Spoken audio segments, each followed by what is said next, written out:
नमस्कार सर्वांना. पहा आमच्याकडे पाटाचं पाणी सुटले. या छोट्याला चाऱ्या आहेत अशा. पहा असं पूर्ण भरून पाणी चाऱ्यांनी वाहत चाललंय. ही वरती साईड आहे आणि चाऱ्या अशा खाली मधोमध्ये. बाकी ते असं मस्त पाणी चालले चाऱ्यांनी.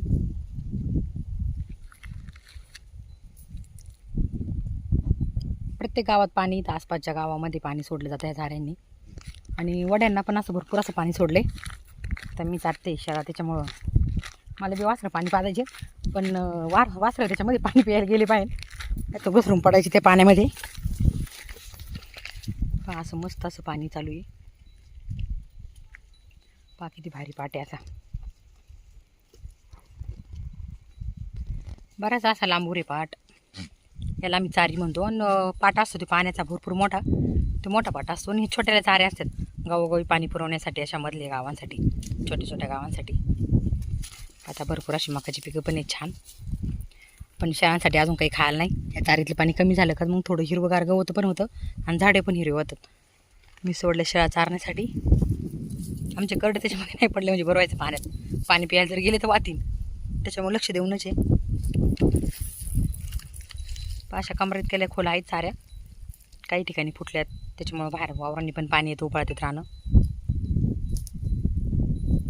बाकी त्या अशा मस्त अशा चाऱ्या त्या. आता चाऱ्याच्या कडेचे झाडं कशी हिरवी व्हायला लागलीत. असं डोंगराळ भाग असल्यामुळे जास्त हिरवी झाड नाहीत ना कडांनी. बोरीची झाडं होती जास्त, ते पण सुकली होती. आता परत हिरवेगार होती झाडं. मस्त असं चारीचं पाणी आले. आता किती दिवस आहे काय माहिती आहे पाणी. वडे पण जास्त वाट्यात. आमची सरीला कसा लिंबाचा पाला आवडतोय.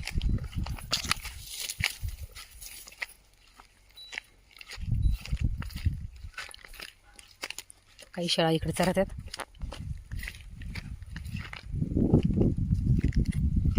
ते आज माहिती आहे, आज वैताग देणार नाही आहेत, कारण चारीच्या पलीक पळणार नाही आहेत.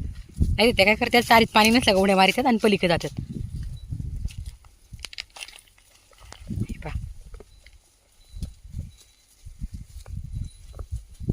कसे चरतात मस्त. अशा बोरीचा पाला पडलेला आहे खाली, लिंबांचा काही, चन्ना झाडांचा काही, ते खात्यात.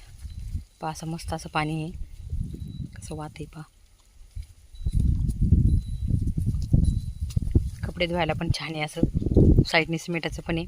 थोडं सागाबळा सारलं का भारी असे कपडे धुता येतात. कसा वाटला तुम्हाला माझा व्हिडिओ ते पण मला कमेंटमध्ये नक्की सांगा. धन्यवाद.